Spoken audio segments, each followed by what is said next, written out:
안녕하십니까. 신인균의 국방TV 시큐리티 뉴스입니다. 자, 오늘도 우크라이나 전황 소식 알려드리겠는데요. 특히 처음에는 우크라이나 총참모부가 발표한 오늘의 전황, 그러니까 현지 시각 3월 2일의 전황을 알려드리도록 하겠고요. 그리고 그 다음에 지금 우크라이나의 영웅이 있었습니다. 전투기 조종사인데 그 영웅이 정말 장렬하게 산화한 소식을 젤렌스키 대통령이 직접 발표했는데, 이로 인해서 우크라이나 국민들이 다시 한 번 더 전의를 불태우는 계기가 되고 있다라는 내용. 그리고 또 이 푸틴 대통령이 지금 젤렌스키 대통령 암살시키러 누군가들을 보냈는데, 이게 지금 아주 애매한 상황이 되어버린, 그래서 오히려 푸틴을 더 공경에 빠뜨리는 이런 상황이 되어버렸다는 이야기. 그리고 마지막으로 러시아군의 장비를 어마어마하게 노획하고 있는 우크라이나 시민들, 그걸 지금 군대에 막 갖다 주고 있는데 거의 우크라이나군 황골탈닭이 됐어요.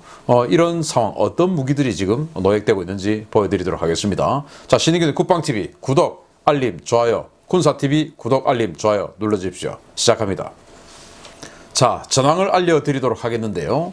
자, 어제 사진에서 조금 더 변화가 있었는데, 물론 정말 아주 미미한 변화입니다만은, 지금 여기 마리우폴, 이 마리우폴이 아조프해 연안에 있는 큰 항구 도시죠. 이 마리우폴을 점령하기 위해서 러시아가 굉장히 노력하고 있는데, 어제보다는 조금 더 마리우폴을 잠식한 모습을 볼 수 있습니다. 그래서 약간 더 러시아군이 마리우폴 쪽으로 들어갔고요.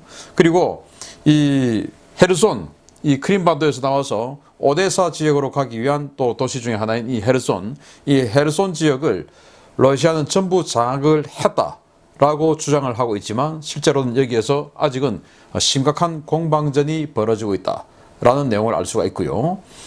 그리고 이제 이 전황은 어제 제가 시큐리티 뉴스를 통해서 알려드렸던 그런 내용들이 있지 않습니까?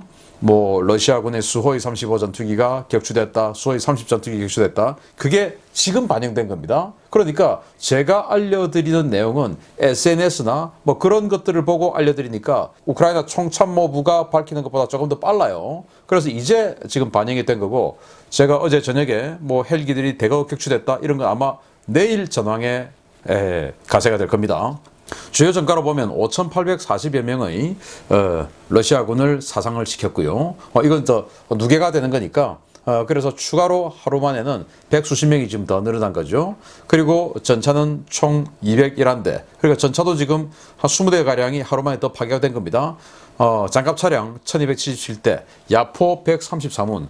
그러니까 어제는 야포가 아주 많이 격파가 된 것을 볼 수가 있습니다. 지금 포격전을 시작을 했기 때문에 그 포격을 하고 있는 러시아군의 포병 전력에 대해서 아마 대포병 사격이라든지 아니면 그 항공 폭격이라든지 지금 TB2 무인기를 가지고 계속 움타스 대전차 미사일 쏘면서 공격을 하고 있지 않습니까? 그래서 이런 야포에 대한 오늘은 공격 전과가 많다. 그리고 항공기는 세대가 늘어서 총 61대를 격추를 했는데, 어제 말씀드렸던 것처럼 수호이 35, 수호이 30 이런 것들이 지금 여기 이제 반영이 된 거고요.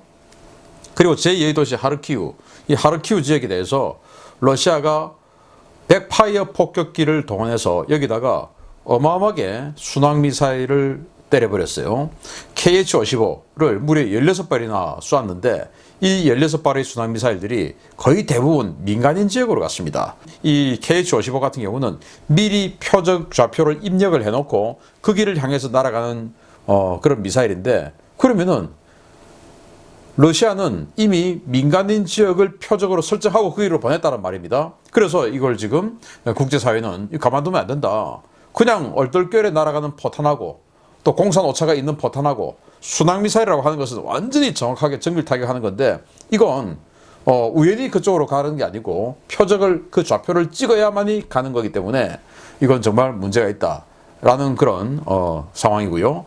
그리고 도네츠크 지역에 반군 지휘부를 체포를 했는데, 자꾸 보니까 이 반군 지휘부들이 전부 교사들이었다라는 겁니다. 자, 그리고 마리우폴 일대 러시아가 지금 공세 중이고, 벨라루스 접경 지역에서 침공이 임박했다라는 걸 지금 여러 언론을 통해서 알 수 있고요. 그리고 키이우, 수도 키이우 북부 부차에서 접근 중인 러시아 기계화 부대가 섬멸되었습니다.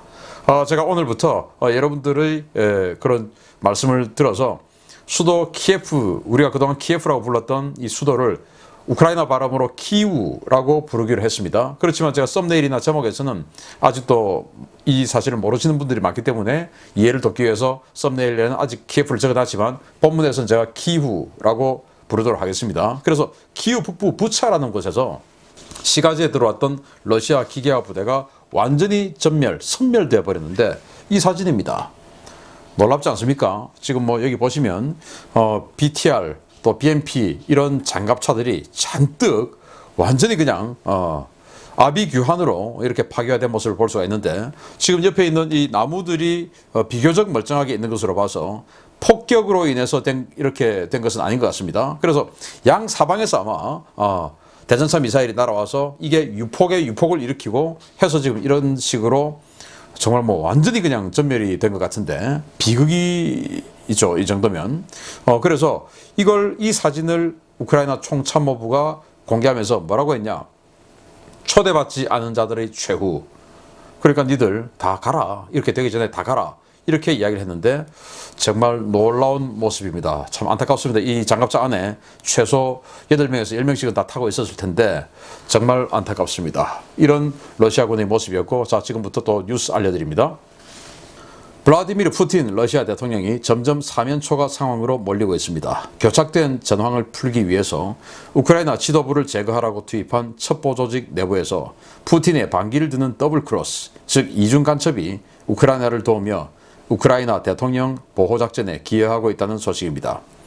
최근 우크라이나 수도 키우에서 볼로디미르 젤렌스키 대통령에 대한 제거 시도가 있었으며, 이 시도는 사전에 발각되어 범인이 보안당국에 사살됨으로써 마무리되었다고 우크라이나 국가안전보장회의 올렉시 다닐로프 의장이 현지 시각 3월 1일 관련 내용을 공개했습니다. 다닐로프 의장은 최근 러시아는 푸틴에게 절대 충성하는 체첸 지도자 람잔 카디로프 직속의 어쌔신 조직이 키우에 잠입했으나 이들은 작전 계획과 신원, 은신처가 우크라이나 정보당국에 입수되면서 전원 사살되었다라고 밝혔습니다. 놀라운 것은 우크라이나 정보당국에 이런 기밀 정보를 유출한 정보 출처입니다. 다닐로프 의장은 이번 정보가 러시아 연방보안국 즉 FSB에서 나왔다고 밝혔는데요. 러시아와 우크라이나에 활동하던 FSB 요원들은 전쟁 발발 이후 푸틴에게 환멸을 느끼고 변절해서 더블크로스 즉 이중 간첩으로 활동하며 우크라이나를 돕고 있다고 밝혔습니다. 러시아에는 소련 시절 정보기관이었던 KGB 산하에 해외 정보 수집과 공작을 담당하는 제1총국과 국내 방첩 및 보안 임무를 담당하는 제2총국이 각각 존재했었는데요. 제1총국은 해외정보국 SVR에 흡수되었고 제2총국은 FSB로 개편되어 현재 세계 최대의 보안기관 중의 하나로 평가되고 있습니다. FSB는 흔히 러시아판 FBI로 불리지만 예하의 해안경비대와 국경경비대는 물론 대테러 임무와 특수공작 임무를 수행하는 최정예 특수부대인 알파, 오메가, 제니트, 카스카트, 빈펠 등의 특임대를 보유하며 국내외 사보타주 임무도 수행하고 있는데요. 이번에 푸틴을 배신한 더블크로스는 공작 업무를 담당했던 인물 중에 하나였던 것으로 추정되고 있습니다. 주목할 만한 것은 러시아가 요인 제거와 주요 시설물 파괴 등 특수부대를 동원해 수행하려던 작전들 상당수가 사전에 정보를 입수하고 대기하던 우크라이나 군에 의해 저지되고 있다는 점인데요. 최정예 엘리트 정보기관에서도 변절자가 나오는 상황을 보면 러시아 내에서 푸틴 대통령의 입지가 점점 더 좁아지는 것 같습니다. 제가 어제 러시아 공중강습 헬기 부대들이 강을 저공으로 건너다가 이 우크라이나의 보병 휴대용 지대공 미사일 밭을 만나가지고 거기서 완전히 그냥 섬멸될 뻔했다가 탈출해서 돌아갔다. 이거는 미리 정보를 알고 있지 않은 다음에야 그 어마어마하게 넓은 강에서 하필 거기에 짧은 사거리의 이 휴대용 지대공 미사일 2km, 3km밖에 안 날아가는데 그걸 들고 그렇게 완전히 그냥 밀집 매복을 했었을까요? 이건 정보가 샜다라는 말이죠. 그런데 여기도 마찬가지입니다.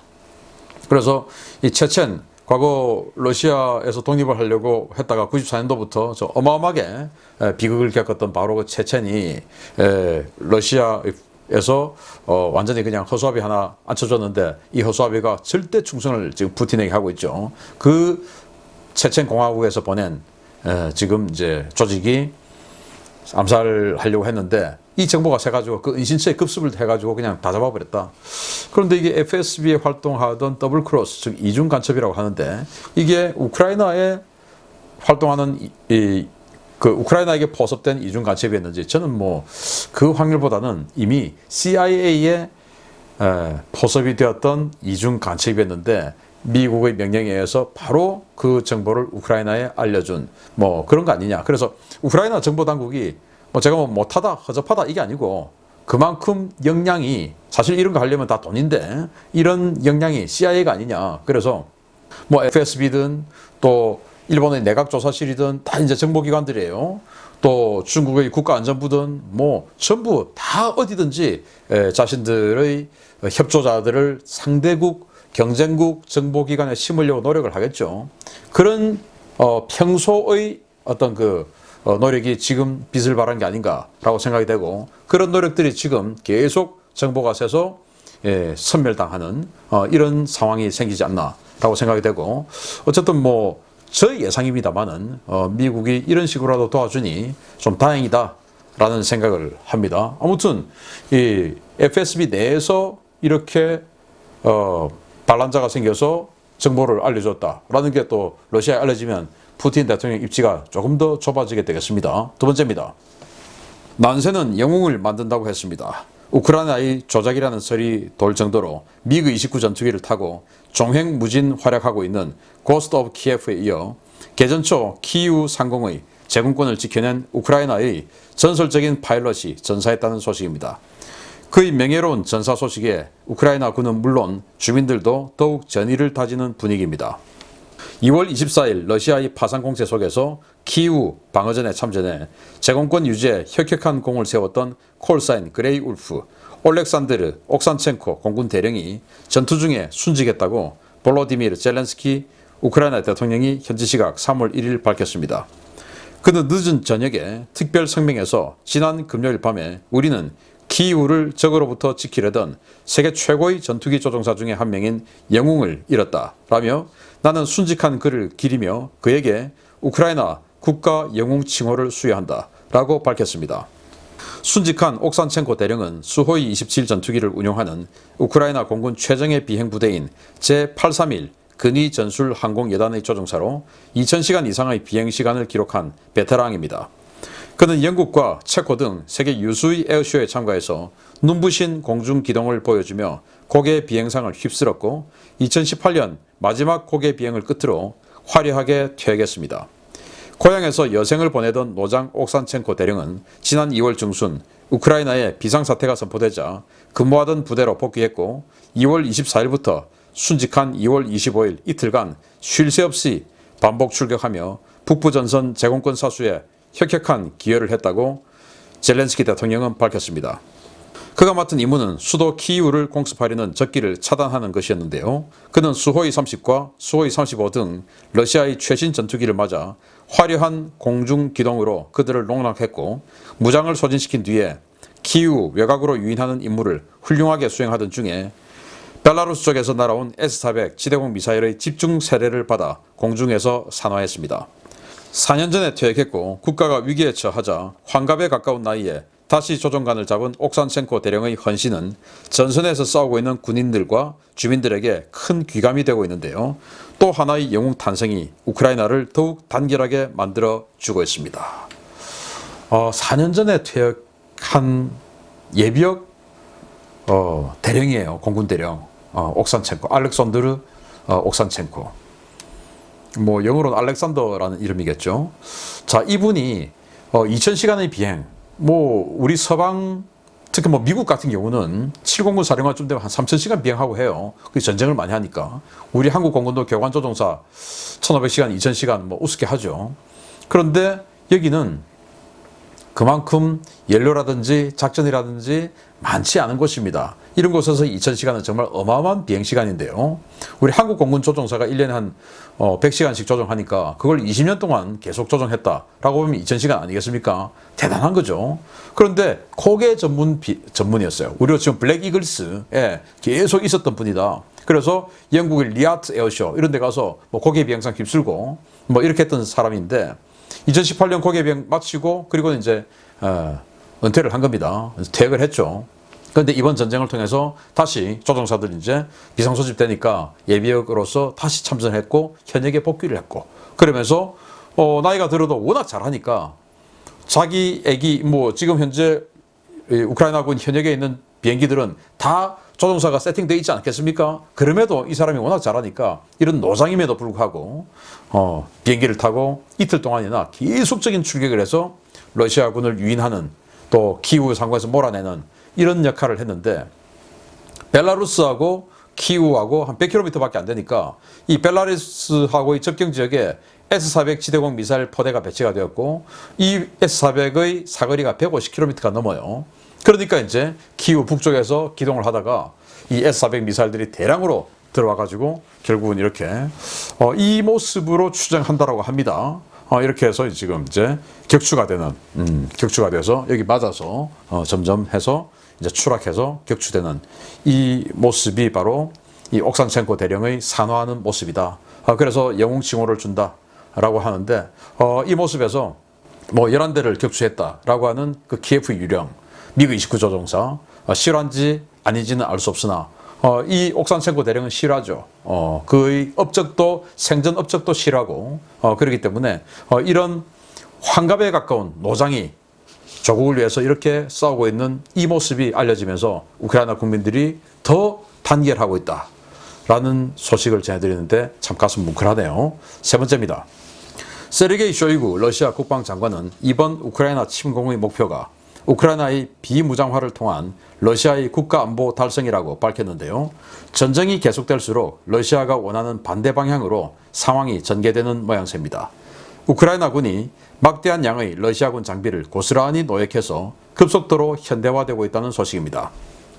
전쟁 발발 일주일째에 접어든 현지 시각 3월 2일 각지에서 보급이 끊긴 러시아군의 부대 단위 투항과 장비 유기 탈영이 속출하고 있으며 이 장비들이 하나둘씩 우크라이나군에 전달되면서 우크라이나군이 급속도로 현대화되고 있다고 현지 오신트 소식통들이 일제히 리포트했습니다. 지난 2월 24일 우크라이나 국경을 넘어 전면 침공한 러시아군은 전투 장비는 최신형으로 갖추고 있었지만 사나흘이면 전쟁이 끝날 것이라고 판단해서 연료와 탄약, 식량 등을 충분히 준비하지 않았습니다. 이 때문에 개전 이틀 후부터 우크라이나 각지에서는 연료가 떨어진 전투 장비를 버리고 도주하거나 투항하는 러시아 병사들이 급증하고 있습니다. 현재까지 집계된 노획 장비들은 우크라이나 지상군을 분야별로 현대화할 수 있는 그야말로 풀 패키지라고 해도 과언이 아닌데요. 러시아는 최일선의 전차와 소형 전술 차량부터 다연장 로켓, 자주포, 공수장갑차, 심지어 몇 대 없는 열압력 무기인 토스-1A 브라티노까지 버리고 갔습니다. 우크라이나 주민들은 SNS에 Recycling is important for everyone 이라는 태그를 달며 곳곳에서 러시아군 장비 노획을 자랑하고 있는데요. 하르키우에 거주하는 한 주민은 혼자서 교회에 나갔다가 전차 6대를 주워왔다 라면서 노획한 T-80 전차 인증샷을 찍어 올리기도 했습니다. 각지에서 올라오는 노획 인증샷은 그야말로 종류를 가리지 않았습니다. 러시아판 최신 소형 전술 차량인 가즈 타이거와 대형 트럭인 카마즈 타이푼, 사륜구동 장갑차인 링스, BTR-80, BTR-90 등의 차륜형 장갑차가 가장 많이 노획된 지상 장비로 이름을 올리고 있는데요. 한 우크라이나 여성은 노획한 장갑차 주행 시범을 보이는 영상을 컨텐츠로 찍어 유튜브에 게재하기도 했습니다. 최전선에 투입된 전차들도 종류별로 노획되고 있습니다. 러시아의 현용 주력 전차인 T-90을 비롯해 T-80과 최신 개량형인 T-72B3는 너무 많이 노획되어 이제 우크라이나군 표식을 달고 전선에 다시 투입되고 있으며 미사일이 고스란히 들어있는 최신형 토르 M2 지대공 미사일 시스템과 판칠 S1 복합 방공 시스템, 부크 M1 지대공 미사일, 2S19 무스타 S 자주포 등도 다수가 노획되었습니다. 우크라이나는 기존의 운용 무기들이 러시아와 상당한 공통성을 갖고 있는 경우가 많아서 어렵지 않게 노획 장비들을 자국군에 편입해 전장에 투입하고 있는데요.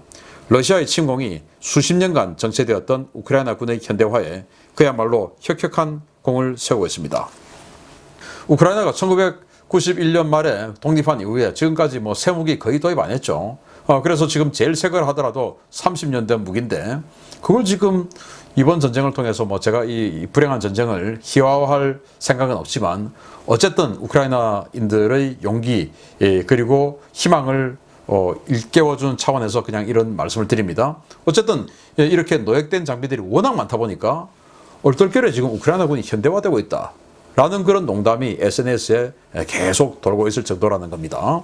자, 그래서 보시게 되면 남자친구하고 BRDM 장갑차, 이 병력 수송 장갑차인데 여기 지금 이 아가씨가 타고 지금 그 스위치 온 하고 그래서 조종해서 장갑차를 움직이는 이 영상을 유튜브에 공개하는 그런 영상도 있기도 하고요. 이 러시아군 BRDM 병력 수송 장갑차입니다.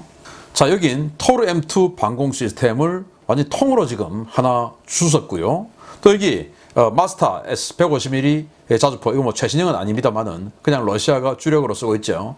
일반 탄은 한 23km, 사거리 연장 탄은 한 30km 정도 날아가는 건데 원래 포병은 후방에서 때려야 되는데 이 대대 전술단이라고 해서 한 개 전투대대에다가 이 포병까지 다 엮어서 지금 전술단을 만들었죠. 그래서 이 자기가 지원하는 기갑부대, 차량화 부대 하고 따라왔다가 지금 연료 떨어져서 이렇게 노획된 것 같습니다. 자주포까지. 또 여기 이건 워낙 많이 잡혔는데 오사 야전 방공 시스템인데요. 이제 이 대대 전술단에 이런 방공 무기들이 또 하나씩 있어야 되죠. 왜냐, 적의 공격 헬기라든지 전투기라든지 이런 것들이 공격할 수 있으니까 반드시 그 기동부대에는 야전 방공 이런 시스템들이 따라다니는데요. 우리로 치면 천마나 비호 이런 거죠. 그래서 이 오사 러시아로서는 가장 하위 단계, 우리로 치면 비호 같은 그런 겁니다.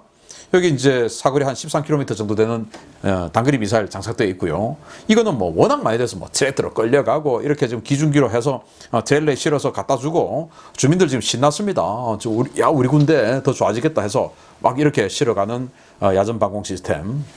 그리고 여기는 BMD2 공수 보병 전투 차량인데 여기는 완전히 탄약까지 그대로 다 있었다는 거예요. 그래서 이 앞차가 뒷차를 또 이 체인으로 묶어가지고 두 개로 이제 연료가 다 떨어졌는데 주민들이 여기다 연료를 집어넣고 그리고는 직접 운전을 해서 부대로 갖다 주고 있는 이런 모습입니다.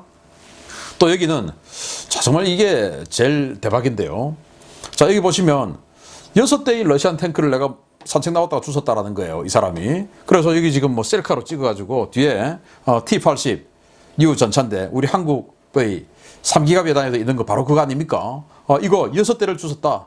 그래서 이 안에 뒤져다 보니까 이런 것도 있네? 하고는 이게 T-80 전차는 포발사 대전차 미사일이 있습니다. 그래서 전차가 포탄을 주로 쏘잖아요. 그런데 T-80 전차는 미사일도 쏩니다. 그래서 전차에서 쏘는 포발사 미사일까지 하나 주워가지고 이것도 기념품으로 자기 또 차 뒷좌석에 싣고 또 이것도 인증샷 남기고 또 자랑을 하는 겁니다. 여기는 또 지금 러시아가 가지고 있는 모든 전차 중에서 실전에 투입된 전차 중에서 가장 신형이죠. T-90M. 여기 지금 포탑 보면 아주 각이 져 있는데 T-90M입니다. 이런 가장 최신 전차. 이거 지금 나온 지 2년도 안 되는 거예요. 이것까지 이렇게 노획된 상황을 볼 수가 있고 정말 놀라운 것은 이겁니다. 토스1, 브라티노. 이 압력탄. 그래서 지금 진공탄이다 이런 이야기 나오는데 바로 이 열압력탄이죠. 완전히 그냥 빌딩을 평탄화시켜버리는 악마의 무기라고 하는 건데 여기 보시면 탄이 그대로 다 들어있어요. 쏘지도 않았습니다. 정말 다행인데요. 이게 그냥 밭에서 브라티노를 캐네요. 감자, 고구마를 캐는 게 아니고 브라티노를 캐서 이렇게 또 인벤토리에 집어넣는 우크라이나 군이 되었습니다. 사용 안 해서 정말 다행입니다. 자, 이렇게 많은 무기들이 점점 더 우크라이나 군에 편입이 되어서 우크라이나 군이 더 강해지기를 기대합니다. 신인균의 국방TV, 신인균의 군사TV 두 개 채널에서 계속 전황 알려드리도록 하겠습니다. 둘 다 구독, 알림 눌러주십시오. 마치겠습니다. 감사합니다.